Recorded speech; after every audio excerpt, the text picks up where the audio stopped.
యేసుప్రభువారు ఏం సెలవిస్తుంటున్నాడంటే, నేను నిజమైన ద్రాక్షవల్లిని, నా తండ్రి వ్యవసాయకుడు. నాలో ఫలింపని ప్రతి తీగను ఆయన తీసి పారవేయును. దేవుడు మనల్ని ఏర్పరచుకున్నాడు అని ఉంది దేవుని వాక్యంలో. చూడండి 15వ అధ్యాయం 16వ వచనం, యోహాను సువార్త 15:16. మీరు నన్ను ఏర్పరచుకునలేదు, మీరు నా పేరట తండ్రిని ఏమడుగుదరో అది ఆయన మీకు అనుగ్రహించినట్లు మీరు వెళ్ళి ఫలించుటకు మీ ఫలం నిలిచిండుటకును నేను మిమ్మను ఏర్పరచుకొని నియమించితిని.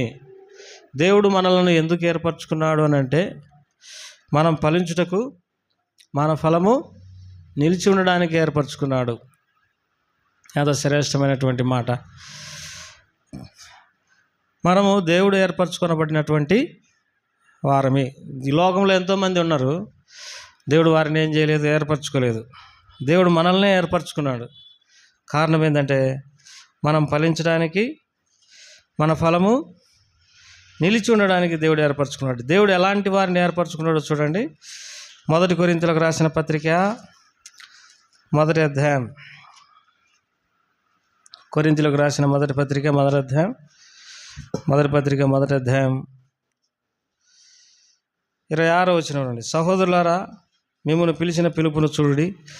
మీలో లోకరీతిని జ్ఞానులైనను గనులైనను గొప్ప వంశపు వారైనను అనేకులు పిలువబడలేదు, కానీ ఏ శరీరము దేవుని ఎదుట అతిశయింపకున్నట్లు జ్ఞానులను సిగ్గుపరచుటకు లోకంలో ఉండి వెరివారిని దేవుడు ఏర్పరచుకుని ఉన్నాడు. బలవంతులైన వారిని సిగ్గుపరచుటకు లోకంలో బలహీనులైన వారిని దేవుడు ఏర్పరచుకుని ఉన్నాడు. ఎన్నికైన వారిని వ్యర్థం చేయుటకు లోకంలో నీచులైన వారిని, తృణీకరింపబడిన వారిని, ఎన్నిక లేని వారిని దేవుడు ఏర్పరచుకుని ఉన్నారు. అయితే ఆయన మూలంగా మీరు క్రీస్తు యేసునందున్నారు. అతిశయించువాడు ప్రభునందే అతిశయింపవలెనని రాయబడినది నెరవేరినట్లు దేవుని మూలంగా ఆయన మనకు జ్ఞానమును, నీతిని, పరిశుద్ధతయు, విమోచనము ఆయన. దేవుడు బలహీనులమని మనల్ని నిరాకరించలేదు, ఎన్నికలేని వారమని దేవుడు మనల్ని నిరాకరించలేదు, తృణీకరింపబడిన వారినమని దేవుడు మనల్ని నిరాకరించలేదు. అయితే మనల్ని ఏర్పరచుకున్నాడు. ఏర్పరచుకోవడం మాత్రమే కాదు, ఆయన యందు మనకు జ్ఞానం ఇచ్చినాడు, నీతినిచ్చినాడు, పరిశుద్ధతనిచ్చినాడు, విమోచనం ఇచ్చినాడు. మనకు జ్ఞానం ఎవరు? దేవుడే. మనకు నీతి ఎవరు? దేవుడే. మనకు పరిశుద్ధత ఎవరంటే దేవుడే. మనకు విమోచనం ఎవరంటే దేవుడే. కాబట్టి దేవుడు మనల్ని ఏర్పరచుకున్నాడు. ఈ లోకంలో ఎంతోమంది ఉన్నారు, మంచి జ్ఞానం కలిగినటువంటి వారు, తెలివి కలిగినటువంటి వారు, చదువుకున్న వారు, ధనవంతులు ఉన్నారు. అయితే బలహీనులమైన మనల్ని దేవుడు ఏర్పరచుకొని ఆయన మనకు జ్ఞానం అయినాడు, నీతి అయినాడు, పరిశుద్ధత అయినాడు, విమోచనం అయినాడు. కాబట్టి ఆయన ఏర్పాటును బట్టి మనం ఎంతో సంతోషించాలి. అందరూ మందిరానికి రాలేరు, అందరూ యేసుప్రభువారిని సేవించలేరు, అందరూ ఆ యేసుప్రభువారిని దేవుడు అని, మా దేవుడు అని చెప్పలేరు. ఎవరైతే ఏర్పాటులో ఉన్నారో వారినే దేవుడు ఏం చేస్తాడు, మరి నీతిమంతులుగా చేస్తాడు, తర్వాత జ్ఞానం ఇస్తాడు, పరిశుద్ధత ఇస్తాడు, ఆయన వారికి విమోచన. కాబట్టి మనకు ఎంతో భాగ్యం ఇచ్చినాడు దేవుడు. అందుకే రోమిలకు రాసిన పత్రికలో ఒక మాట చదువుకుంటాం.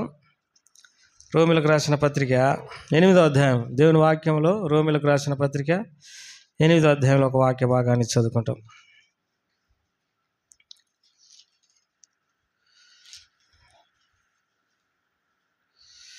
రోమిలకు రాసిన పత్రిక 8వ అధ్యాయం 29వ వచనం, 29:30. ఎందుకనగా తన కుమారుడు అనేక సహోదరులలో జ్యేష్ఠుడగునట్లు దేవుడు ఎవరిని ముందు ఎరిగానో వారు తన కుమారునితో సారూప్యం గల వారగుటకు వారిని ముందుగా నిర్ణయించెను. మరియు ఎవరిని నిర్ణయించెనో వారిని పిలిచినాడు, ఎవరిని పిలిచినాడో వారిని నీతిమంతులుగా తీర్చినాడు, ఎవరిని నీతిమంతులుగా తీర్చినాడో వారిని మహిమపరిచినాడు. కాబట్టి మనల్ని ముందు నిర్ణయించుకున్నాడు. ఈమె నాకు కావాలి, లేకపోతే ఈయన నాకు కావాలి, లేకపోతే ఈ కుమారుడు లేకపోతే ఈ కుమార్తె నాకు కావాలని దేవుడు ముందు నిర్ణయించుకున్నాడు. నిర్ణయించుకున్న తర్వాత ఏం చేసినాడంటే వారిని పిలిచినాడు. మీరు రండి, ముందు వీళ్ళు కావాలని నిర్ణయించుకున్నాడు. వారిని ఏం చేసినాడు? పిలిచినాడు. ఎవరిని పిలిచిండో వారిని నీతిమంతులుగా చేసినాడు. మనం అందరం దేవుడు పిలవకపోతే మందిరానికి రాలేము. దేవుడు మనల్ని నిర్ణయించుకొని పిలిచినాడు. పిలవడమే కాదు, నీతిమంతులుగా చేసినాడు. మనలో ఎన్నో తప్పులు ఉన్నాయి, రకరకాల బలహీనతలు ఉన్నాయి. నిజమా కాదా? దేవుని వాక్యంలో ఈ మాట ఉంది, పాపం చేయని నరుడంటూ భూమి మీద ఒకడు కూడా లేడు. అందరూ పాపమునకు లోనై ఉన్నారని అందరి మీద మేము దోషారోపణ చేయుచున్నామని రోమిలకు రాసిన పత్రిక 3వ అధ్యాయంలో రాయబడింది. అందరూ పాపమునకు లోనై ఉన్నారు.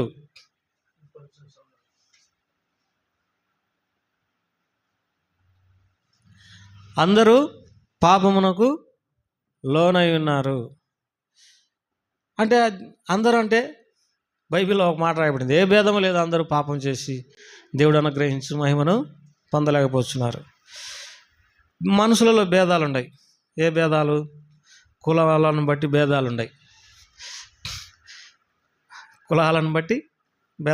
మేము పెద్ద కులమని, తగ్గు కులస్తులని, ఇట్లాంటి భేదాలు ఉన్నాయి. ఇవన్నీ మనుషులు ఏర్పాటు చేసిన భేదాలు, కులాలను బట్టి భేదాలు. మానవులే కులాలను ఏం చేసినారు? ఏర్పాటు చేసుకున్నారు. తర్వాత చదువులను బట్టి కూడా భేదాలు ఉన్నాయి. పెద్ద చదువు చదువుకున్న వాళ్ళు, తక్కువ చదువుకున్నటువంటి వారు. లేకపోతే దేశాలను బట్టి, మాది భారతదేశం, మాది అమెరికా దేశం, ఇట్లా ఉంది. లేకపోతే మేము మరి ఫలానా మనుషులలో ఎన్నో భేదాలు ఉన్నాయి. అయితే ఒక విషయంలో భేదం లేదు, అందరూ పాపం చేస్తూ ఉన్నారు. నేను ఎప్పుడు ఎరగను మా పాలెంలోకి బ్రాహ్మణుడు వచ్చినాడని. నేను ఎప్పుడు కూడా గుర్తులేదు. రాడు. ఎందుకని? వాళ్ళు అంటరాని వారు అని. అంతేనే కదా, రారు.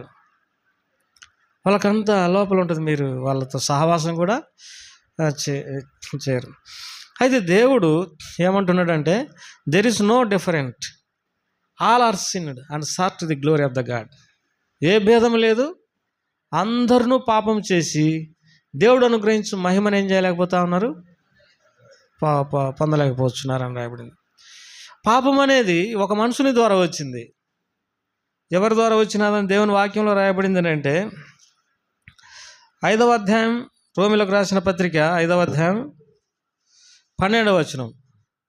ఇట్లుండగా ఒక మనుషుని ద్వారా పాపం ద్వారా మరణం లోకంలో ఎలాగూ ప్రవేశించెనో. ఆదాము అనేటటువంటి మొదటి మానవుడు మరి పాపం చేసినాడు.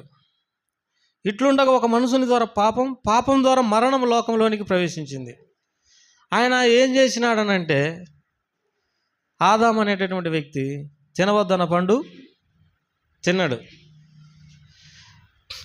మరి తినవద్దన్న పండు తినడమే పాపం అంటే దేవుని వాక్యం సెలవిస్తుంది, ఆజ్ఞాతిక్రమము పాపము. The trespassment of commandment of the God is the sin. ఆజ్ఞాతిక్రమమే పాపము అని దేవుని వాక్యంలో రాయబడింది. అంటే దేవుడు చెప్పిన మాట వినకపోవడం ఏంటిది? పాపం. అంతేకాదు, దేవుడు ఆ వ్యక్తికి అవకాశం ఇచ్చిండు.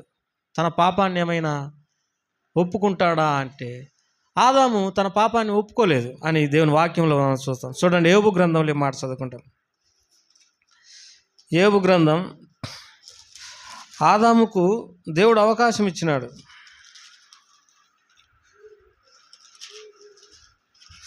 దేవుని వాక్యంలో యోబు గ్రంథం 31వ అధ్యాయం 33-34. ఆదాము చేసినట్లు నా దోషమును దాచిపెట్టుకొని మహాసమూహమునకు భయపడి కుటుంబంలో తిరస్కారములకు జడిసి నేను మౌనంగా నుండి ద్వారం దాటి బయలు వెళ్ళక రొమ్ములో నా పాపము కప్పుకుని నీడల పరమందున దేవుని దృష్టికి నేను వేషధారిని అవుదును. ఎవరైనా చదవండి ఈ వాక్యం. మీరు చదివితే బాగుంటుంది, గట్టిగా చదవండి.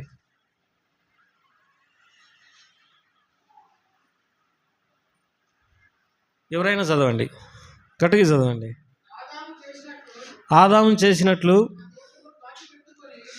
ఆదాము ఏం చేసిండంట? దోషాన్ని దాచిపెట్టుకున్నాడు. మహాసమూహమునకు భయపడి కుటుంబముల తిరస్కారమునకు జడిసి నేను మౌనంగా నుండి ద్వారము దాటి బయలు వెళ్ళక రొమ్ములో నా పాపం కప్పుకొని నేడలా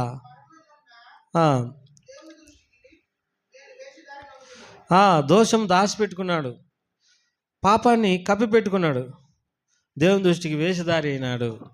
దేవుడు ఆదాముకు అవకాశం ఇచ్చినాడు, కానీ ఆదాము ఏం చేయలేదు, ఆ పాపాన్ని ఒప్పుకోలేదు, దాన్ని కప్పిపెట్టుకున్నాడు, దేవుని దృష్టిలో వేషధారి అయినాడు.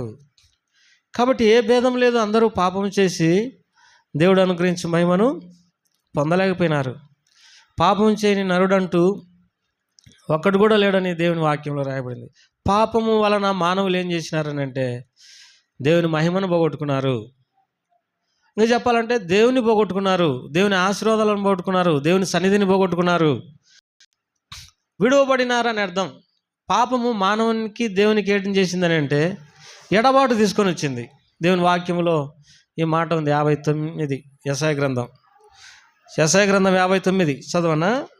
మొదటి వచనం, యెషయా గ్రంథం 59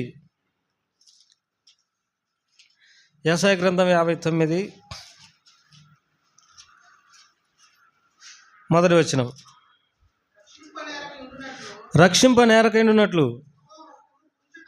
యెహోవా హస్తము కురుచకాలేదు, విన నేరకైనట్లు మందము కాలేదు, మీ దోషములు మీకును. 2వ వచనం కూడా,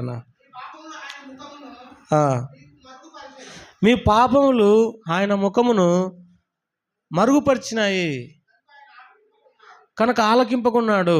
మనం ప్రార్థన చేసినప్పుడు ఎందుకు ఆయన చేతులు ముడుచుకున్నాడు? మనం ప్రార్థన చేసినప్పుడు సహాయం చేయకుండా ఎందుకు ఆయన చేతులు ముడుచుకున్నాడు? మనం ప్రార్థన చేసినప్పుడు ఎందుకు మన ప్రార్థన వినకుండా ఆయన చెవులు మరి మూసుకున్నాడు అని అంటే మీ పాపములు ఆయన ముఖమును మరుగుపరిచినాయి.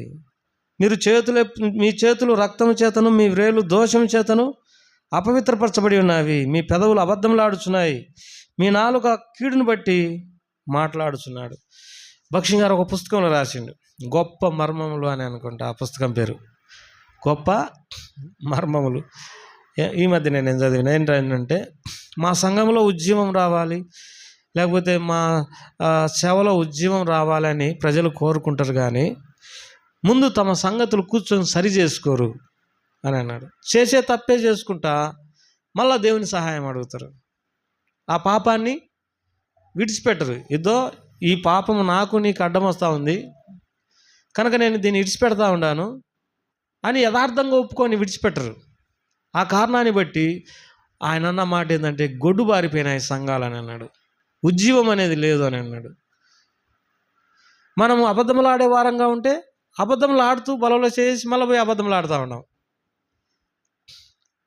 లేకపోతే దేవునికి ఆస్కారంగా జీవిస్తూ మరి బలలో చేసి మళ్ళా అట్లే నడుచుకుంటూ ఉన్నాం. అంటే పశ్చాత్తాపం అనేది మనలో లేదు. ఈ విషయాన్ని దావీదు ఏమంటాడంటే, నువ్వు దహన బలి నీ కోరువాడవు కాదు, కోరిన యెడల నేను నీకు అర్పింతును, కానీ విరిగిన మనసే నీకు ఇష్టమైన బలి. మనం ఎంతైనా ప్రార్థన చేయొచ్చు, మందిరానికి రావచ్చు, కాకపోతే విరిగి నలిగిన బలే ఆయనకి ఇష్టమైన, విరిగి నలిగిన మనసే ఆయనకి ఇష్టమైనటువంటి బలి.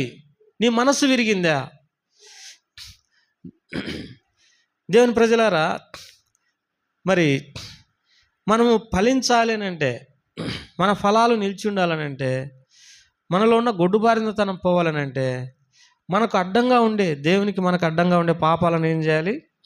ఒప్పుకోవాలి. అందుకే రక్షింప నేరకైనట్లు యెహోవా హస్తం కురచకాలేదు, విన నేరకైనట్లు ఆయన చెవులు మందం కాలేదు. మీ దోషం మీకును మీ దేవునికి అడ్డంగా వచ్చింది. మనకు దేవునికి అడ్డంగా వచ్చేటటువంటి విషయాలు ఏ ఉండేవో కూర్చొని ఆలోచన చేసుకోవాలా. అడ్డంగా వచ్చే విషయాలను తీసేసుకోవాలి. నేను ఇంకా ఈ అడ్డంగా వచ్చే విషయాన్ని తీసేసుకుంటాను ప్రభా అని చెప్పాలి. ఒక విషయంలో యెషయా గ్రంథం 1వ అధ్యాయంలో యెషయా ఇజ్రాయేలు గురించి ఏమన్నాడో చూద్దాం. చూడండి, యెషయా గ్రంథం 1వ అధ్యాయం, యెషయా గ్రంథం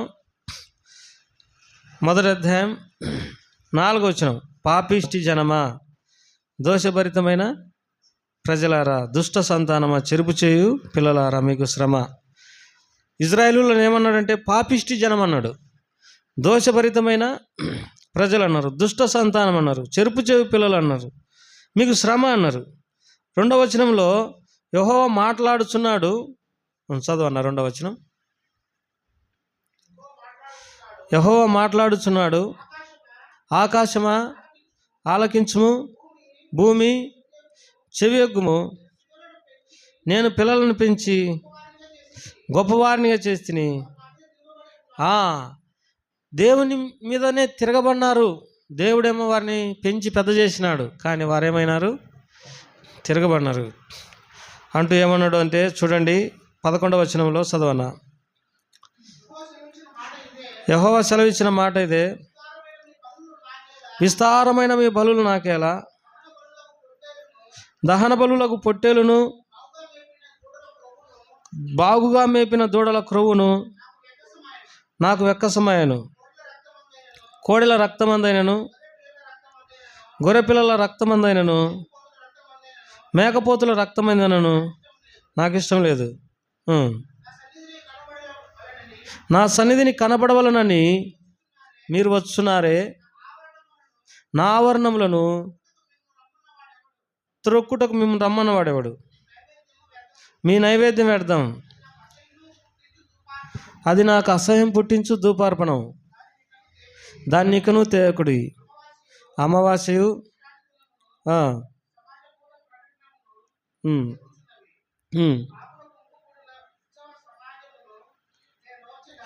ఇక్కడ వీరు ఇజ్రాయేలీలు బలులు తీసుకొని వస్తూ ఉంటున్నారు. తర్వాత పొట్టేళ్ల క్రొవ్వు, దూడల క్రొవ్వు, కోడెల రక్తం, మేకపోతుల రక్తము, పాత నిబంధనలు ఎన్ని ఆచరిస్తూ ఉంటున్నారు.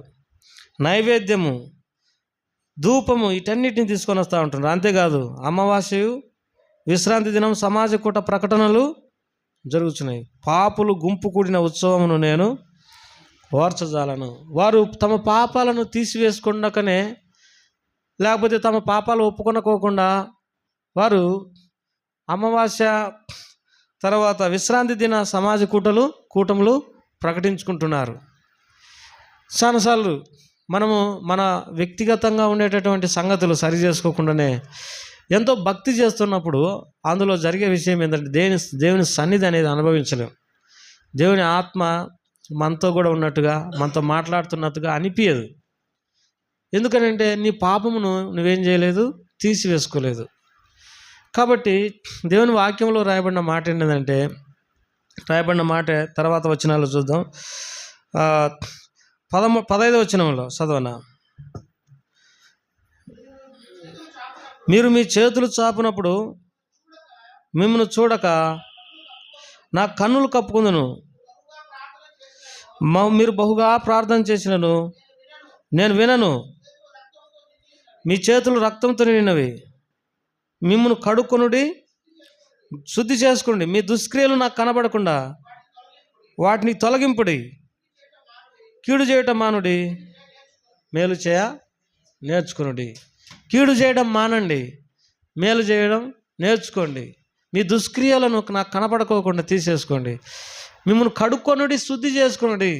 మనం అడగాలి, యేసు ప్రభువా నన్ను నీ రక్తంతో కడుగు, నా కళ్ళను కడుగు, నా చెవులను కడుగు, నా శరీరం అంతటిని నీ రక్తంతో కడుగు, నా మనసును కడుగు. ఎప్పుడైతే మనం ఈ రీతిగా అడుగుతామో ఆ పరిశుద్ధమైన రక్తం మనల్ని ఏం చేస్తుంది అంటే, ఆ భయంకరమైనటువంటి పాపభూయిష్టమైన మనసును, మన శరీరాన్ని అది కడుగుతుంది. యేసు రక్తము ప్రతి పాపం నుండి మనల్ని కడిగి పవిత్రులుగా చేయను. ప్రకటన గ్రంథంలో ఒక మాట చదువుకుంటాం. ప్రకటన గ్రంథం 6వ అధ్యాయం 7వ అధ్యాయం 13, 14 వచనాలు.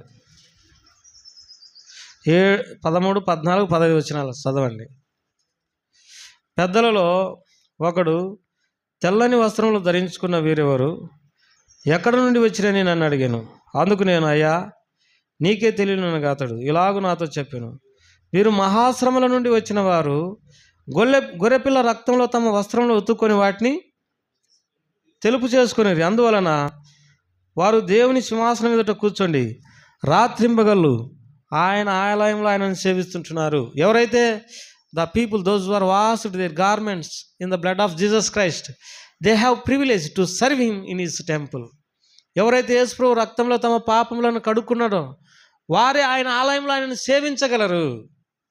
అసలు మనము మన పాపాలు తీసేసుకోకపోవడం వలన కలిగే నష్టం ఏంటిదంటే we are unworthy to serve him. We have no ability to serve him. We are unable to serve him. మనలో ఆయనను సేవించడానికి ఆధిక్యత లేదు. మనం ఆయనను సేవించలేం because of only one thing, that reason is a sin. పాపాన్ని బట్టి ఆయనను సేవించలేకపోతా ఉన్నాం. ఆయన ఆలయంలో వారు ఆయనను ఏం చేస్తూ ఉంటున్నారంట? సేవిస్తుంటున్నారనంట, సేవిస్తూ ఉంటున్నారు. పాపమును బట్టి మనం ఆయన ఆలయంలో ఆయన ఏం చేయలేకపోతున్నాం? తెల్లని వస్త్రములు ధరించుకున్న వీరెవరు? గొర్రెపిల్ల రక్తంలో తమ వస్త్రములను కడుక్కొని వాటిని ఏం చేసుకున్నారు? వాటిని తెలుపు చేసుకున్నారు. మీరు గొర్రెపిల్ల రక్తం ఎట్లా ఉంటుంది? ఎట్లుంటుంది? రాజా చెప్తున్నాడు, ఎర్రగుంటుంది. నిజమా?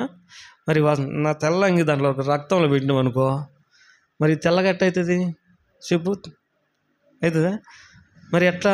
ఇక్కడ వాక్యం ఏం చెప్తుంది చెప్పు. అంటే మన మనసు ఎట్టుంటుందని అంటే, మనస్సు అనే వస్త్రం అంటే మనస్సు. మన మనసు నల్లగా అయిపోయింది, పాపంతో ఉంది. అయితే ఆ మనసు యేసుప్రభు రక్తంలో కడుక్కోవడం చేత తెల్లగా మారిపోద్ది. ప్రియమైనటువంటి వారలారా, ఆ తర్వాత ఏం జరుగుతుందంటే వస్త్రం తెల్లగా మారితే అందువలన వారు దేవుని ఆలయంలో సింహాసనం ఎదుట అందువలన 15వ వచనం, వారు దేవుని సింహాసనం ఎదుట రాత్రింబగళ్ళు ఆయన ఆలయంలో ఆయనను సేవించుతున్నారు. మొదటిగా ఆయనను సేవించే భాగ్యం దొరుకుతుంది. మన పాపాలను మనం ఒప్పుకున్నప్పుడు, మన పాపాలు ఆయన రక్తం చేత కడగబడినప్పుడు మనకేం దొరుకుతుంది? ఆయన సింహాసనం ఎదుట ఉండి ఆయనను సేవించే భాగ్యం దొరుకుతుంది. ప్రియమైనటువంటి వారలారా, ఎంతకాలం నువ్వు దేవుని సేవలో లేక దూరంగా ఉన్నావు? కారణం ఏంటంటే నీ వస్త్రము, నీ మనస్సు అనేటటువంటి వస్త్రం ఆయన రక్తంలో ఏం చేయబడలేదు, కడగబడలేదు. కనుకనే ఆయన సేవను నీకు ఇయ్యలేకపోయినాడు. ఆయన సేవ చేసే భాగ్యం నీకు లేకుండా పోయింది. ఈ మాట మనము జకర్యా గ్రంథంలో యెహోషువ అనేటటువంటి ఒక వ్యక్తి తాను ఏదో పొరపాట్లో చిక్కున్న తర్వాత సాతాను ఆయన మీద ఫిర్యాదు చేసింది, ఈ వ్యక్తి మలినమైపోయినాడని. అప్పుడు దేవుడు ఏం చేసినాడో ఒక మాట చదువుకుంటాం. జకర్యా గ్రంథం అనగా పేజీ సంఖ్య 778, 3వ వచనం నుండి అన్న చదవండి. జకర్యా గ్రంథం పేజీ సంఖ్య 778. ఏమ్మా నువ్వు చదవచ్చు కదా, తీసినావు కదా, చదవచ్చు కదా. గొంతు బాగాలేదా? ఎవరైనా ఆయన మాట్లాడతావు కదా, రోజు మాట్లాడలేవా? గట్టిగా చదువు. 3, మరియు యెహోవా దూత ఎదుట ప్రధాన యాజకుడైన యెహోషువ నిలబడుటయు, సాతాను ఫిర్యాది అతని కుడిపార్శ్వమున నిలబడుటయు అతడు నాకు కనపరచెను. సాతాను, యెహోవా నిన్ను గద్దించును, యెరూషలేమును కోరుకొని యెహోవా నిన్ను గద్దించును. ఇతడు అగ్నిలో నుండి తీసిన కురివి వలెనే ఉన్నాడు కదా. యెహోవా దూత సాతానుతో నేను, యెహోషువ మలిన వస్త్రములు ధరించిన వాడై దూత సముఖంలో నిలబడి ఉండగా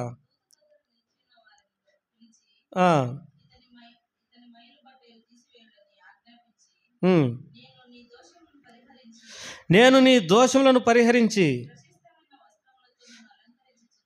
ప్రశస్తమైన వస్త్రములతో నేను అలంకరించి ఉన్నానని చెప్పాను. చాలు. ఇక్కడ యెహోషువ ఏదో మలినమైపోయాడు. రక్షించబడినటువంటి మనము మన పాపంలో ఒప్పుకున్న తర్వాత కొన్ని పొరపాట్లు జరుగుతాయి. జరిగినప్పుడు సాతాను ఏం చేస్తుంది? ఈ వ్యక్తి మలినమైపోయినాడు, ఇతడు తప్పు చేసిండు కదా, ఇతన్ని శిక్షించమని దేవుని దగ్గర ఫిర్యాదు చేస్తుంది. ఫిర్యాదు చేసినప్పుడు మరి ఇప్పుడు యెహోషువ విషయంలో కూడా అదే ఫిర్యాదు దేవునికి చేసింది సాతాను. అయితే దేవుడు ఏమన్నాడంటే మరి ఏమన్నాడంటే, సాతాను యెహోవా నిన్ను గద్దించును, యెరూషలేమును కోరుకుని యెహోవా నిన్ను గద్దించును, అతడు అగ్నిలోండి తీసిన కొరివి వలె ఉన్నాడు కదా. ఇక్కడ అతడేమో మలినమైపోయినాడని సాతాను ఫిర్యాదు చేసింది. అయితే దేవుడు ఏమంటున్నాడంటే, అతడు నా దృష్టికి ఎట్టున్నాడు? అగ్నిలో నుండి తీయబడిన కొరివి వలె ఉన్నాడు. దేవుని బిడ్డలమైనటువంటి మనము ఎన్నో పొరపాట్లు చేసినప్పటికీ దేవుడు తన మనసులో పెట్టుకోకుండా ఇతడు మంచివాడే అనేటటువంటి మనసు కలిగి ఉన్నాడు. ఇతడు అగ్నిలో నుండి తీయబడిన కొరివి వలె ఉన్నాడు కదా అని అన్నాడు. నిజంగా ఆయన సన్నిధికి రావడానికి కూడా మనకు ఆధిక్యత లేదు. ఎందుకంటే many offensible things are in us. అనేకమైన పొరపాట్లు మనలో ఉన్నాయి. So we are unworthy to enter in to the gates of the God. దేవుని యొక్క గుమ్మములలో కూడా మనం ప్రవేశించడానికి ఆధిక్యత లేనటువంటి వారిని. మన తలంపుల ద్వారా, చూపుల ద్వారా, క్రియల ద్వారా, మాటల ద్వారా ఎన్నో పాపాలు చేస్తూ ఉంటున్నాం. అయితే నిన్ను ఏర్పరచుకున్నాడు గనక దేవుడు, నన్ను ఏర్పరచుకున్నాడు గనక ఆయన ఏమంటాడంటే సాతానుతో, ఇతడు అగ్నిలో నుండి తీయబడిన కొరివి వలె ఉన్నాడు కదా. కొరివి వలె నీ దృష్టికి అట్ట కనపడుతున్నాడేమో, కానీ నా దృష్టికి మంచిగానే కనపడతా ఉన్నాడు.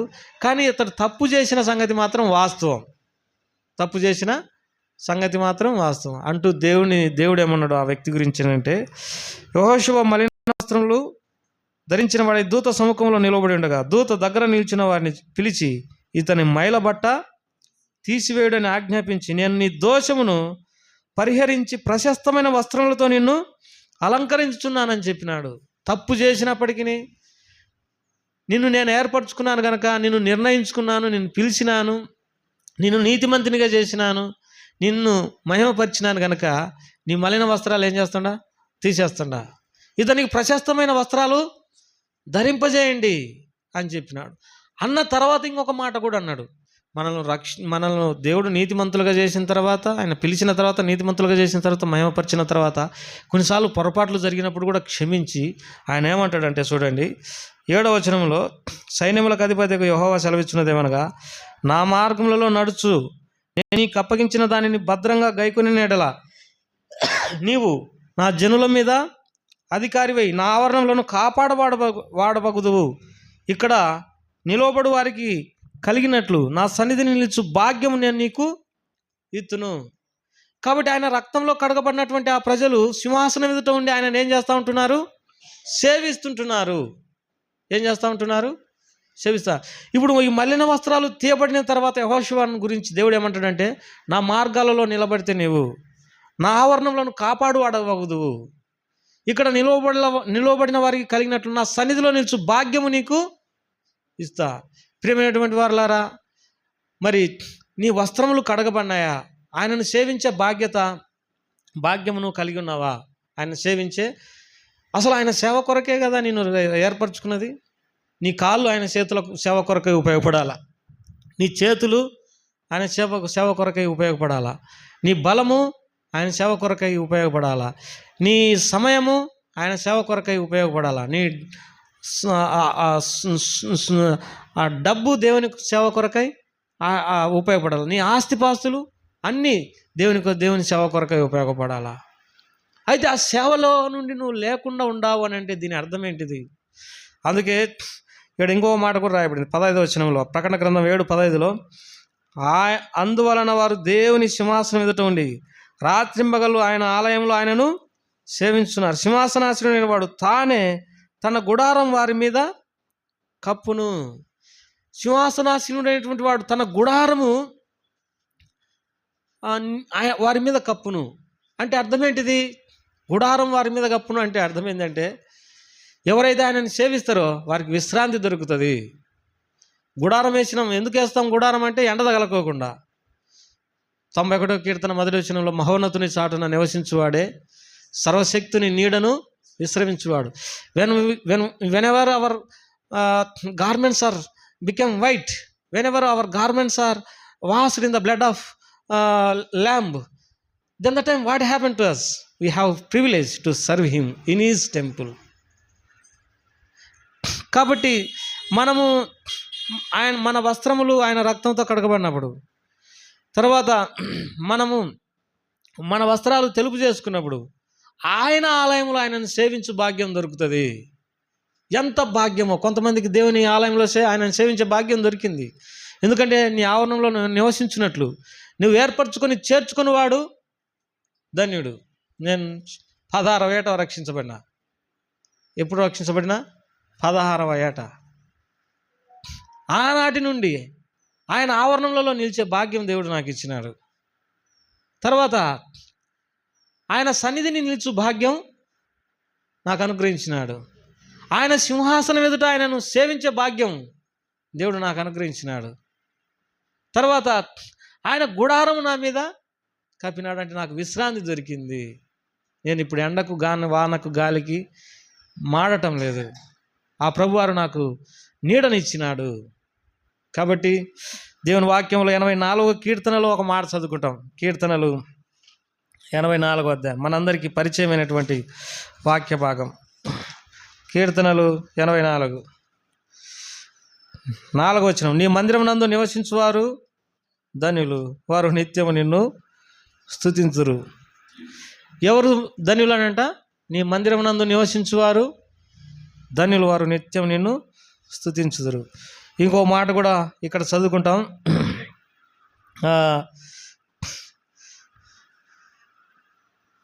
10వ వచనంలో నీ ఆవరణంలో ఒక దినం గడుపుట 1000 దినముల కంటే శ్రేష్టం అని అంటూ 5వ వచనంలో 3వ వచనంలో సైన్యములకు అధిపతి యెహోవా నా రాజా నా దేవా, నీ బలిపీఠం వద్ద నీ పిచ్చుకలకు నివాసం దొరికెను, నీవు పిల్లలు పెట్టుటకు వానకోవెలకు గూటి స్థలం దొరికెను.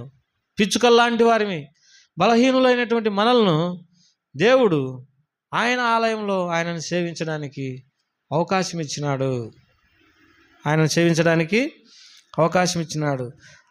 తర్వాత ఆయన నీ మందిరం నందు నివసించువారు ధన్యులు, వారు నిత్యం నిన్ను స్తుతించెదరు. ఆయనను స్తుతించు భాగ్యం దేవుడు మనకు దయచేసినాడు. పిచ్చుకల్ లాంటి వారిని, గువ్వల లాంటి వారిని ఆయన ఆవరణంలో ఉండడానికి ఇష్టపడినాడు. ఆయన ఆవరణంలో ఉండడానికి ఇష్టపడినాడు.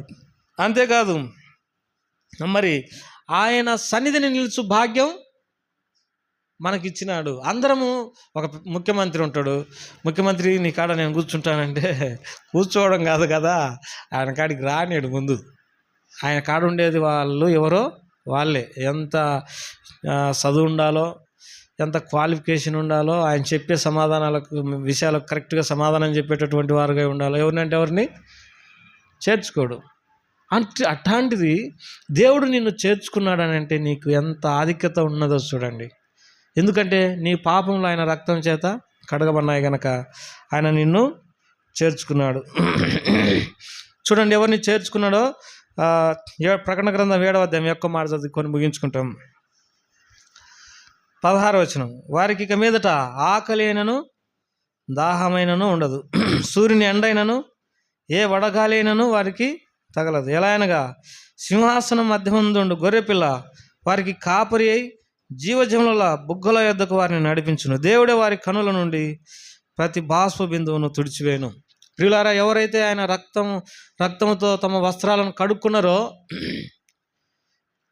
ఎవరైతే తమ పాపాలన్నిటినీ ఒప్పుకున్నారో వారు ఆయనను సేవించే భాగ్యం కలిగి ఉన్నారు. ఆయన గుడారం వారి మీద దేవుడు వారికి కప్పినాడు.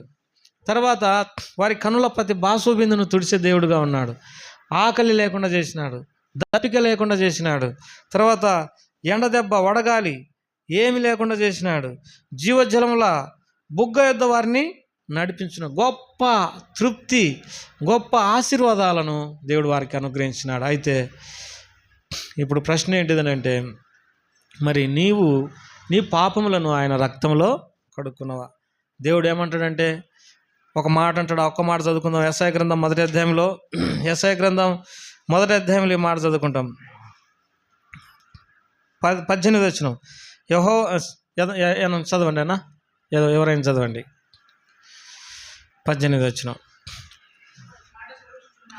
యెహోవా ఈ మాట సెలవిస్తున్నాడు, రండి మన వివాదము తీర్చుకుందాము. మీ పాపములు రక్తం వలె ఎర్రనివైనను హిమం వలె తెల్లబడును, కెంపు వలె ఎర్రనివైనను గొర్రెబొచ్చు వలె తెల్లని వరకును.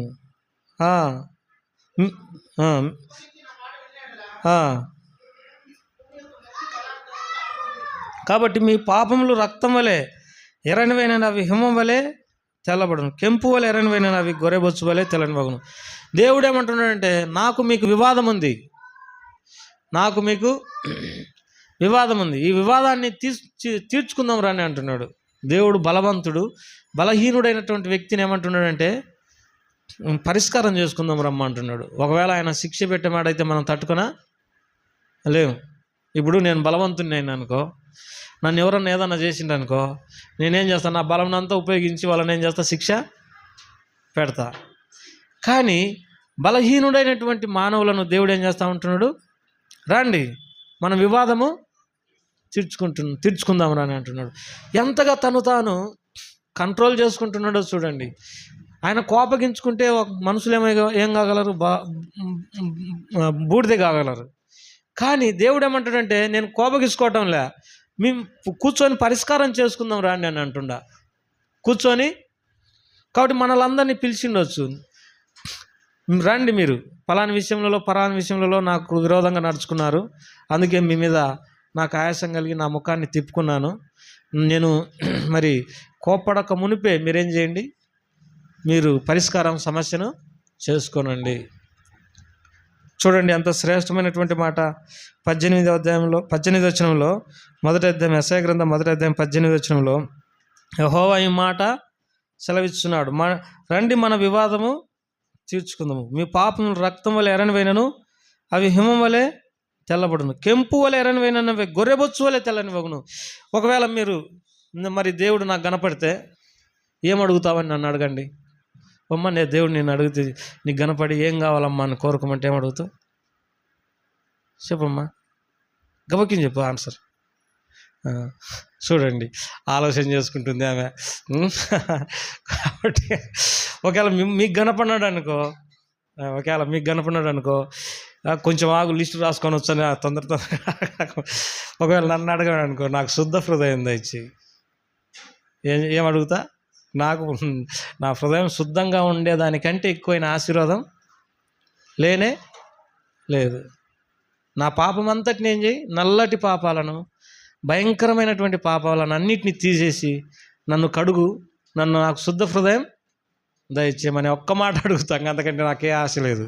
నిజం చెప్తా ఉన్నాను, నాకు అంత బంగారం మీద కూడా ఆశ లేదు.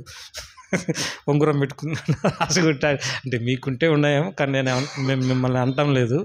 ఎవరి విషయాలు వాళ్ళవి, ఎవరి కన్విక్షన్ అంటే ఒప్పుదల వారవి.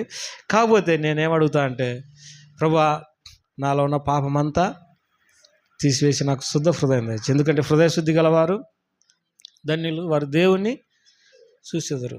ఇజ్రాయేలు ఎడల, శుద్ధ హృదయాల ఎడల యెహోవా దయాళుడై ఉన్నాడని దేవుని వాక్యం రాయబడింది. పరిశుద్ధత లేకుండా ఎవడును ప్రభువును చూడలేడు. ఎన్నటెన్నటికీ ఆయన మందిరమునకు పరిశుద్ధతే అనుకూలం, అందరితో సమాధానమును పరిశుద్ధతయు కలిగి ఉండండి. నేను పరిశుద్ధుడనైన ప్రకారం మీరును పరిశుద్ధుడైన.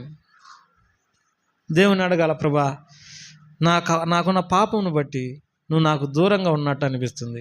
చెప్తే కదా భక్ష్యం గారు ఆ పుస్తకంలో రాసిండు. ఏం రాసిండంటే, మా సంఘంలో ఉజ్జీవం కావాలి మరి అని అంటారు, కానీ చేసిన తప్పులే చేసుకుంటా వాటి విషయమే పశ్చాత్తాపడరు. ఆ కారణాన్ని బట్టి గొడ్డుబారిన తనం ఉంది అని గొడ్డుబారిన తనం ఉంది. చేసిన తప్పులు సంఘస్థులు ఏమేమి చేస్తారు అనేది మన మీద పెట్టుకొని చెప్పుకోకుండా ఇంకొకళ్ళ మీద చెప్పుకుందాము. అబద్ధపడేటటువంటి అలవాటు ఉంటుంది. వాళ్ళు మందిరంలో ఆరాధన చేస్తూ బల్లలో చేస్తూ కూడా అబద్ధాలు ఆడుతూ ఉండరు. అబద్ధం ఏం కాదులే అని దేవుని కూడా చెప్పే అవకాశం ఉంది. ఒకసారి ఒక ఆయన డాక్టర్, ఆర్ఎంపీ డాక్టర్, నా ఎంబటి ఎంతో మనసులో కుంగిపోతా ఉన్నాడు. ఏందన్నా ఏం జరిగింది కుంగిపోతున్నావు అంటే, చిన్న అబద్ధం అన్నా అన్నాడు. ఇప్పుడు యాడుండవని ఎవరినన్నా మనం అడిగినాం అనుకో, గిద్దలూరులోనే ఉంటారు, మార్గాపురంలో ఉన్నారని చెప్తారు సెల్లులో. అరే ఎంత అబద్ధం, అదే అదే అది కూడా it is counted that is లై. అది కూడా అబద్ధం కిందకే లెక్క కడబడతా ఉంది. మా మందిరంలో పుకుల చెరువులో ఒక ఆయన ఉంది, నోరు తెరిచి 100 అబద్ధాలు ఆడుతుంది. వాక్యంలో చాలా జ్ఞానం ఉంది. అసలు 119వ కీర్తన చూడకుండా చెప్తుంది. 176 వచనాలు ఉన్నాయి, కానీ ఆ గుట్క తెప్పుకోకుండా అబద్ధాలు ఆడుతుంది. మరి ఏంటిది ఇది? వాక్యము, పాటలు, ప్రార్థన, ఆరాధన ఇవి ముఖ్యం కాదు. నీలో దేవుని ఎడల నిజమైనటువంటి సంగతులు అవసరం. నిజమైన ఇవన్నీ పాపం కిందికి వస్తాయి. కాబట్టి మనం మనసాక్షిని ఏం చేయాలి? పౌలు అంటాడు, దేవుని ఎదుట మనుషులు ఎదుట నా మనస్సాక్షిని ఎల్లప్పుడూ నిర్దోషమైనదిగా ఉండునట్లుగా అభ్యాసము చేసుకుంటున్నాను. నేను మన సంఘస్థుల నుండి ఏం కోరుకుంటున్నానంటే, అవసరం వచ్చినప్పుడు ఉడాయితనంగా నడుస్తూ, లౌకికంగా నడుస్తూ, యుక్తిగా నడుస్తూ, భక్తే యుక్తి అనడం కరెక్ట్ కాదని అంటుండా.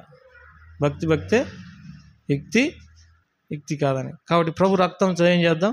అట్లా ఉన్నప్పుడు ప్రభు మనలో పని చేయలేడు. మోసపు హృదయం, లేకపోతే మోసంపు ఆశలు ఇవన్నీ ఉన్నప్పుడు ప్రభు మనలో ఏం చేయలేడు. అందుకే ప్రభా, నీ శుద్ధ రక్తంతో నన్ను ఏం చేయి, కడుగు ప్రభా, ఈ పొరపాట్లన్నీ ఒప్పుకుంటున్నాను. ఇప్పుడు ఇస్కరియోతు యూదా ఏం చేసిండు? ఒక ఆమె ఆయన పాదాలకు అత్తరు పూస్తే, ఇంత అత్తరు ఎందుకు వేస్ట్ చేస్తున్నారు అని అన్నాడు. ఆయన బీదలకు ఇవ్వచ్చు కదా అన్నాడు. అసలు విషయం ఏంటిది? అతని దగ్గర డబ్బు సంచి ఉన్నది, అతడు దొంగిలించి వచ్చిండు కనుక.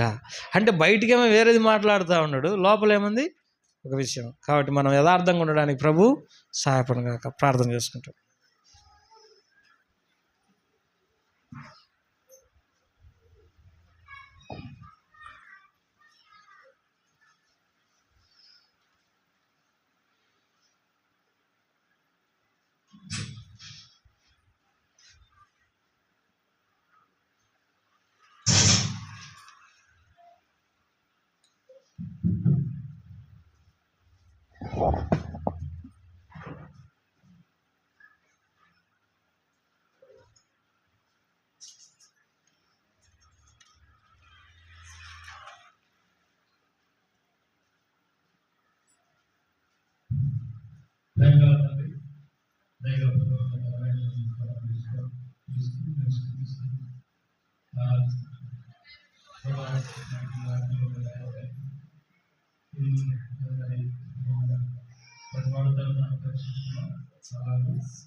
చిన్నపిల్లలు తిరగకూడదు, లోపల కూర్చోవాలి.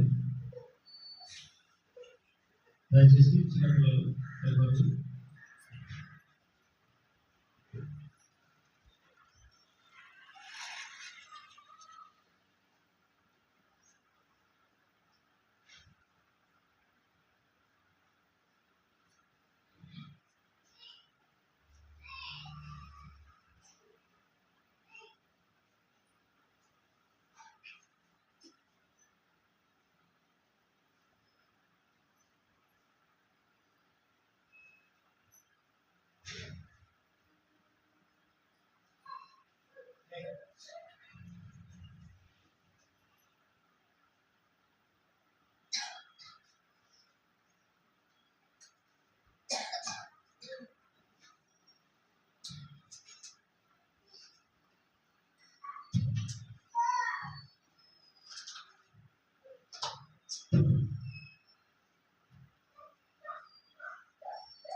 ఆ రీతిని జ్ఞాపకం చేసుకుంటే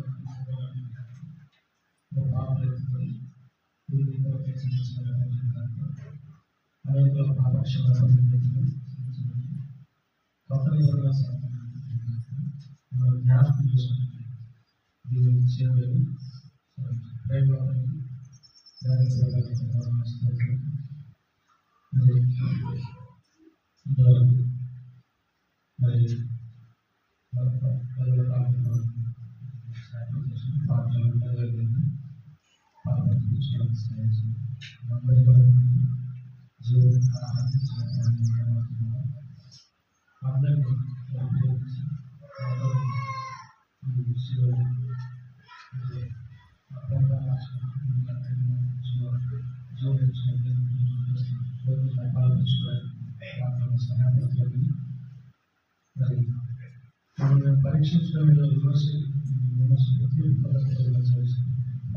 పరీక్షించడం రకరకాల పొరపాట్లన్నీ తగ్గించుకోవడం సాయం చేసుకోవాలని ఈ గురి చేసి చూపించండి.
ఎవరైతే రక్షించుకున్నారో, ఎవరైతే బాప్తిస్మం వాళ్ళ ప్రవేశించడానికి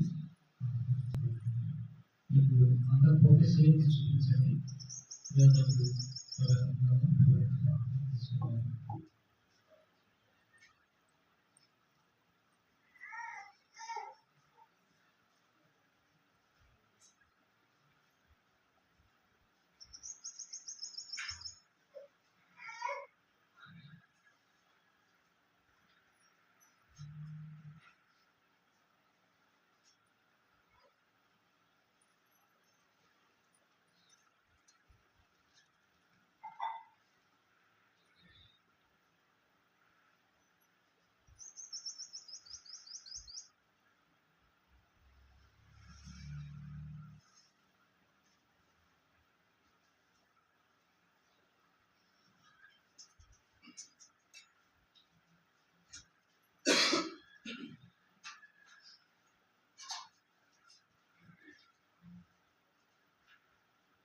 ప్రేమ తండ్రి దగ్గర ప్రభానికి దోనాలు స్తోత్రములు స్తుతిస్తూ ఆరాధిస్తున్నాం. మరి ఈ వారం ఈ సన్నిధిని చేరాలని మాకు సహాయపడుతున్నారు.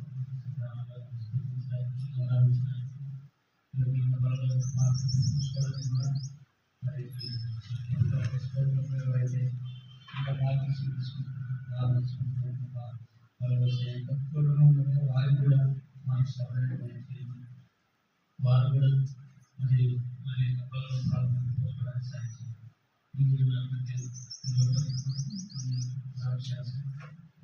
పరిస్థితులు కొంతమంది దేశాన్ని కాపాడడానికి మరి సైతంగా వాళ్ళు ఆహార పరిస్థితులు అందరి కోసం కూడా ప్రార్థన చేస్తున్నాం. మీరు వారిలో మరి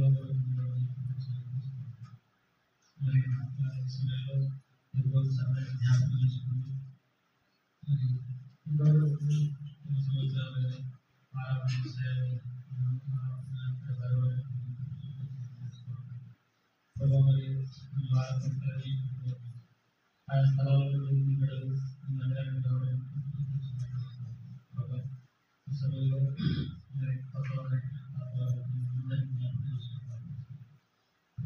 మరి సంఘాన్ని కష్టాల్లో సమస్యలు చదువుకొని ఎగ్జామ్స్ సహాయం చేయండి. ఉద్యోగాలు వివాహాలు కానీ వివాహాలు మంచి సంబంధాలను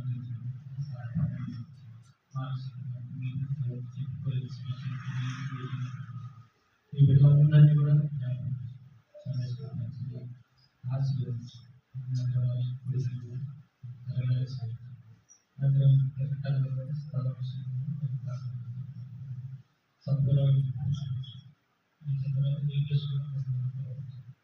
అనే విషయాలు సహాయం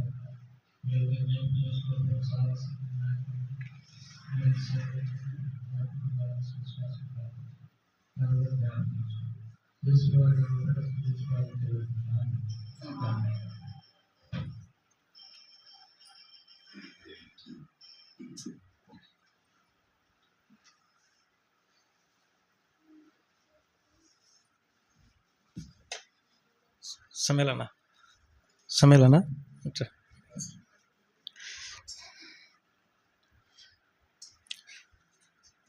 కొన్ని విషయాలు వెరీ ఇంపార్టెంట్ ప్రాముఖ్యమైన విషయాలు సమేలన మాట్లాడతాడు. బల్ల తీసుకొని చెడు పెట్టేసి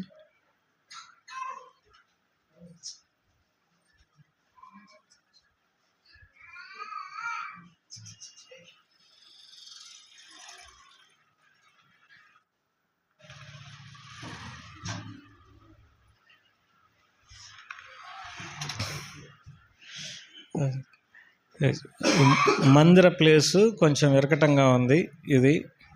ఈ విషయాలు పాపం అన్న చాలా రోజులు అలాంటి చెప్తా ఉన్నాడు. విషయాలన్నిటి మీరు భయపడగాకండి, చెప్పేటప్పుడు వినండి, దేవుడే కార్యం జరిగిస్తాడు.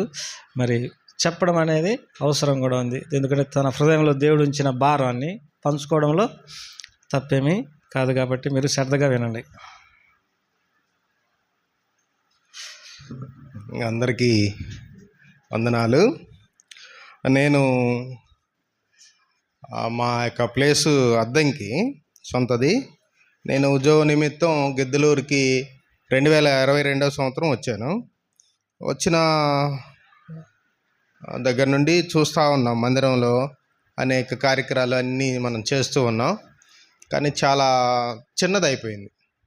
దీని కొరకు ఒక 5-6 నెలల నుండి అన్న నేను డిస్కషన్ చేసుకుంటా ఉన్నాం. అన్న మనకి సంఘం ఇన్ని రోజుల మించి నేను 4 సంవత్సరాల నుంచి చూస్తున్నాను, ఇదే మనుషులు ఇంతే వస్తున్నారు, ఇంకా విస్తరించాలి. అంటే విస్తరించాలంటే మనం ఏం చేయాలంటే మనకి విశాలమైన ప్లేస్ లేదు. దాని కొరకు అన్నతో కూడా నేను కొంచెం కఠినంగా కూడా మాట్లాడాను. ఆయన నన్ను క్షమించాలి. ఎందుకంటే మనం సంఘాన్ని ఫలించుకోవాలి లేదా మనం విస్తరించుకోవాలి. ఎందుకు ఏం చేయాలి? అలాంటప్పుడు మనం విశాలమైన ప్లేస్ కావాలి మనకి. ఆ విశాలమైన ప్లేస్ కోసం గత 3 నెలల నుంచి ప్రార్థన చేస్తూ వస్తున్నాం. ప్రార్థన చేస్తూ వస్తున్నప్పుడు ప్రభువు మనకి ఒక ప్లేస్ని చూపించాడు. ఆ ప్లేస్ మేము వెళ్ళి అందరం విజిట్ చేసాం. మన మందిరంలో ఉన్న పెద్దలు ఆ ప్లేస్ని మరి ఆ ప్లేస్ ఎవరిదైనా వాళ్ళతో కూడా మాట్లాడాం. ఏం మాట్లాడాం? అయ్యా, మాకు ఈ యొక్క ప్లేస్ కావాలి, మేము మందిరం మాకు చిన్నదైపోయింది. వచ్చిన కొంతమంది, నేను కూడా మా హాస్పిటల్ నుంచి కొంతమంది వచ్చారు గతంలో మందిరానికి. వాళ్ళు రాలేదు. ఏంటి రాలేదంటే ప్లేస్ వాళ్ళకి కంఫర్టబుల్గా విశాలంగా లేదు. ఇక్కడ అందరూ కూడా విశాలానికి అలవాటు పడిపోయారు. అందుకని వాళ్ళు వచ్చి ఇక్కడ ఇరుగ్గా కింద కూర్చోవాలన్నా కొంత ఒక హోదా కలిగిన వ్యక్తులు కొంచెం వాళ్ళకి అయిష్టంగా ఫీల్ అవుతున్నారు. అందుకని మేము మరి ఈ విషయం మీద ప్రార్థన చేస్తూ వస్తున్నాం. సరే, దేవుడు ఒక స్థలాన్ని మాకు చూపిస్తూ వస్తున్నాడు. కానీ అది చాలా విలువ కలిగిన స్థలం, కానీ చాలా దానికి మనం వెల కట్టాల్సిన స్థలం కూడా.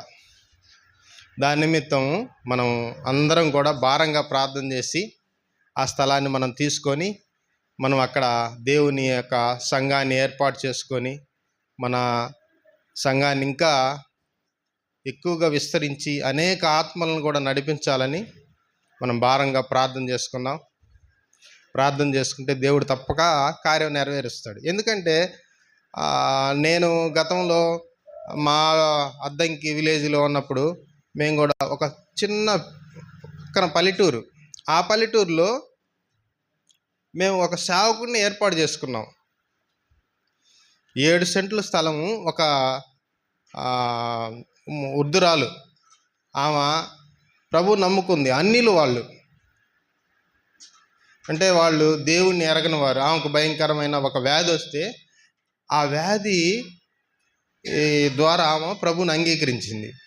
ఆమె చివరి సమయంలో ఇక్కడి నుంచి నేను 2 కిలోమీటర్ల మందిరానికి నడిచిపోవాలి, నేను కూడా నడిచిపోవాలి, నాకు సంబంధించిన వ్యక్తులు కూడా చాలా కష్టపడుతున్నారని చెప్పి ఆమెకున్న పొలంలోనే 7 సెంట్ల స్థలాన్ని ఆమె సమర్పించింది. ఇప్పుడు కూడా అక్కడ మందిరం ఉంది. ఆ మందిరంలోనే సేవకుడు కూడా ఉన్నాడు. ఆ చిన్న మందిరం, ఒక 100 మంది ఉన్న మందిరం వాళ్ళు ఒక సేవకుని పోషిస్తున్నారు. సేవకుని పోషించడం అంటే సేవకునికి కావాల్సిన అవసరతలన్నీ, వాళ్ళ పిల్లల ఎడ్యుకేషన్ కానీ, వారికి కావాల్సిన అవసరతలు కానీ, ఇంకా వారికి అనేక అవసరాలు ఉంటాయి. మళ్ళీ ప్రతి సంవత్సరం యానివర్సరీ స్తుతి కోడిక, ఒక యానివర్సరీ స్తుతి కోడిక మందిరంలో చేయాలంటే చుట్టుపక్కల ఉన్న అన్ని మందిరాలను పిలవాలి. అప్పుడు ఎంత అవుతుంది ఖర్చు? మ్యాక్సిమం 3 లక్షలు అవుతుంది. అయినా కూడా ఇప్పటికి గత 20 సంవత్సరాల నుంచి కూడా ఎప్పుడూ కూడా ఎక్కడ ఆపకుండా చేశారు. అదేంటంటే ఆ యొక్క దేవుని బిడ్డల సమర్పణ, ఆమె ప్రార్థన. అలాగే మనం కూడా అందరం భారంతో ప్రార్థన చేసి ఆ స్థలాన్ని మనం తీసుకొని అక్కడ మందిరం ఏర్పాటు చేసుకోవాలి. అప్పుడే మనకి చాలా విశాలమైన ప్లేసు, విశాలమైన మందిరం కట్టుకోవచ్చు. అనేకులు కూడా మన మందిరానికి రావటానికి చాలా అది మనకి అనుకూలంగా ఉంటుంది. సరే, ప్రార్థన చేసుకొని అందరూ వారి హృదయాల్లో భారంగా ప్రార్థన చేయండి. ప్రభువు తప్పక నెరవేరుస్తాడు. ఎందుకంటే మేము ఆశ్చర్యపోయాం. ఇంత పెద్ద స్థలం మనం కొనగలుగుతామా? ఇక్కడ ఒక సెంట్ వచ్చేసి 3 లక్షలు 4 లక్షలు ఉంది. అంటే ఒక ఇంచుమించు ఒక 10 సెంట్లు అంటే ఎంత అవుతుంది? 30 లక్షలు అవుతుంది. 20 సెంట్లు అంటే 60 లక్షలు అవుతుంది. అంత భారం కలిగిన స్థలం మనం తీసుకోగలుగుతామా? మనకిస్తారా అనే ఆశ ఉన్నాం మేము. కానీ ప్రార్థన చేశాం. ప్రభు ఆ స్థలం కలిగిన వ్యక్తి ఆశ్చర్యంగా, నేను దేవుని మందిరానికి తప్పక ఇస్తాను, నాకు అనేక మందిరాల వాళ్ళు అడిగారు, నేను ఇవ్వలేదు, నేను మన హెబ్రోన్ సహవాసానికి తప్పక ఇవ్వాలి అని చెప్పేసి ఆయన ఒక నిర్ణయం తీసుకున్నాడు. అందుకని మేము దాని నిమిత్తమై మనం అందరం కూడా భారం కలిగి ప్రార్థన చేసి రేపు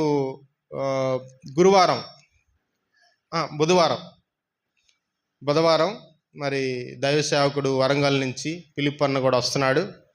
ఆయన సమక్షంలో మనం మాట్లాడుకొని దానికి అడ్వాన్స్ ఇవ్వాలని మనం అందరం కూడా ప్రభు పేరట మీకందరికి కూడా మనవి చేస్తున్నాం. దాన్ని నెరవేర్చాలని భారంతో ప్రార్థన చేయండి. మీ యొక్క వ్యక్తిగత ప్రార్థనలో కూడా, మీ కుటుంబ ప్రార్థనలో ఇంకా మీ సహాయం కూడా దేవుడు యొక్క మందిరం కొరకు సమర్పించగలిగి ఉంటే అది దైవ సేవకుడిని మరి ఆయనతోటి మాట్లాడి చేయుటకు సిద్ధంగా ఉండండి. దేవుడు ఎందుకంటే ఆకాశపు వాకిళ్ళు ఇప్పి ఆయన విస్తారమైన దీవెనలు కుమ్మరిస్తాడు మనం ఇస్తేనే. అందుకనే ఆ మలాకి 3:9 ఆ వాక్యంలో ఏమనుందంటే, మీరు నాకు ఇచ్చి శోధించిన ఎడల నేను ఆకాశపు వాకిళ్ళు ఇప్పి విస్తారమైన దీవెనలు కుమ్మరిస్తానన్నాడు. మనం ఇచ్చి శోధిద్దాం ప్రభుని. మనం ఈ యొక్క ప్రాంతంలో మంచి విశాలమైన మందిరాన్ని కట్టుకుందాం. మనందరికీ చాలా అవసరం అది. దీని కొరకు అన్న మరి ఈ యొక్క బాధ్యతని నాకు చాలా రోజుల నుంచి చెప్తూ ఉన్నాడు. మేము భారంగా ప్రార్థన చేసాం. ప్రభు కొంత అనుకూలపరిచాడు. కానీ మనం చిన్న సంఘం, మనం దానికి వెచ్చించాల్సిన ధనం మన దగ్గర లేదు వాస్తవంగా. కానీ ప్రభు యొక్క కృప ద్వారా మనం పొంది ఆ యొక్క స్థలంలో మందిరం ఏర్పాటు చేసుకోవడానికి ప్రభు అనుకూలపరుస్తాడని మా నమ్మకం ఉంది. కానీ మీరు కూడా దాని కొరకు ప్రార్థన చేయండి. Praise Lord. మనం లేచి పాట పాడుకుంటాం, ప్రభు కర్పణలు అర్పిస్తాం.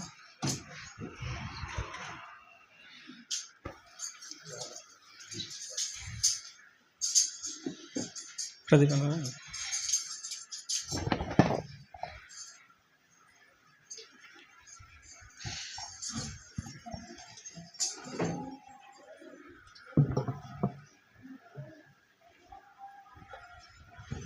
పాఠ సంఖ్య 491. పరిశుద్ధులై ఉండుడి. కొత్త పుస్తకంలో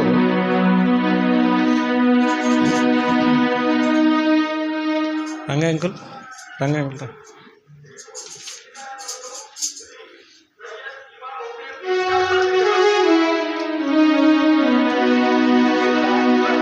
కొత్త పుస్తకంలో 497, పాత పుస్తకంలో 491.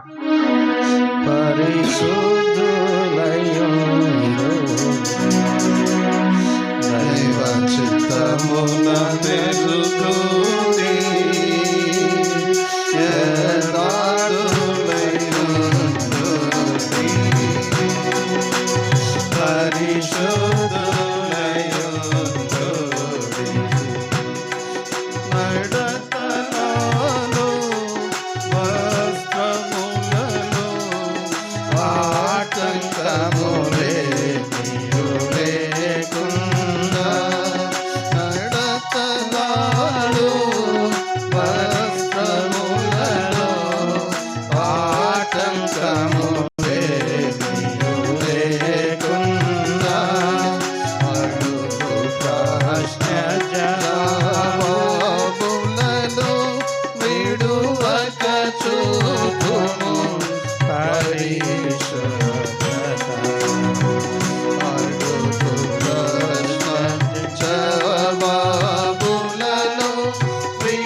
దైవ చిత్తమున తెలుగుని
ప్రార్థన కూడిక, గురువారం బైబిల్ స్టడీ 7:30కు సాయంత్రం, తర్వాత శుక్రవారం ఉదయం 11 గంటలకు ఉపవాస ప్రార్థన, శనివారము యెరూషలేములో ప్రార్థన కూడిక 11 గంటలకు. వీటన్నిటిని జ్ఞాపకం చేసుకునండి. చివరి ప్రార్థన ప్రదీపన చిన్న ప్రార్థన చేయి, తర్వాత ఆశీర్వాదం.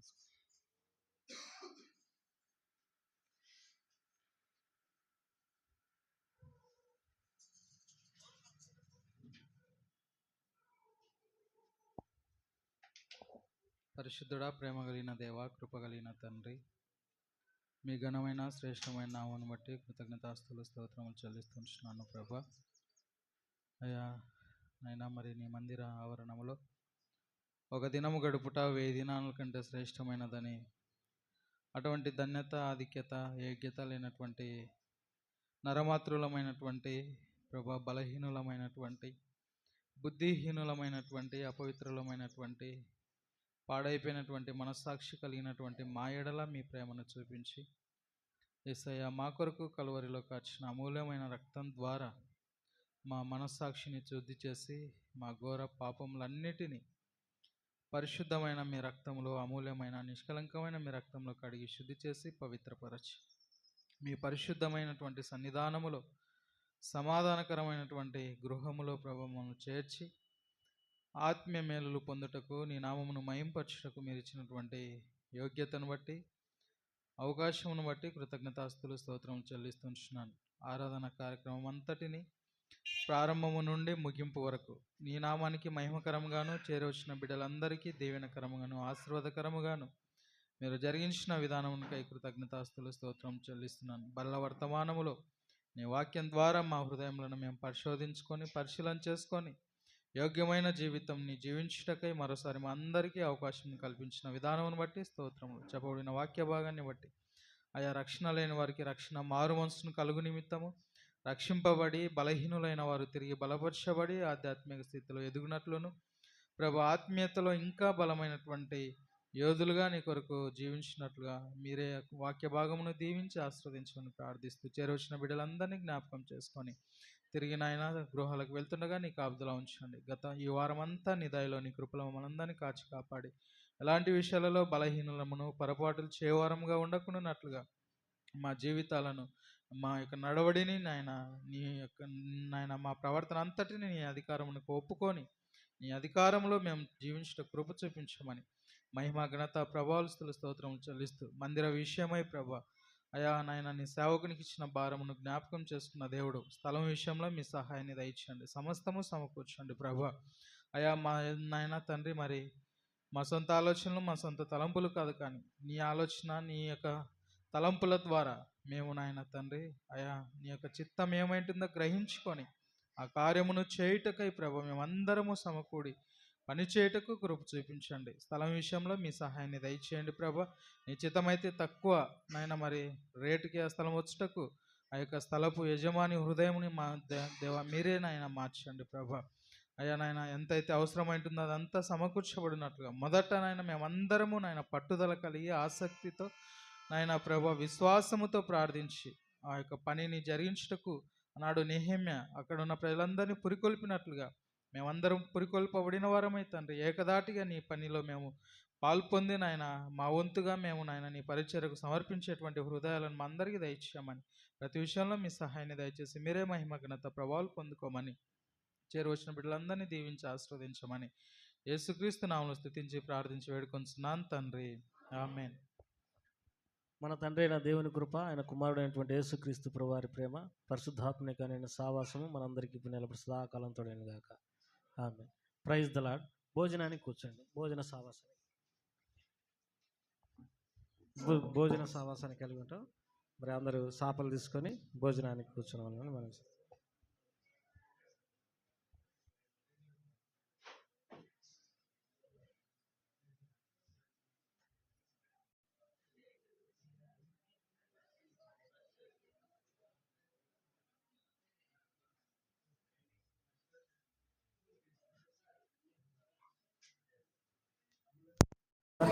అక్కడ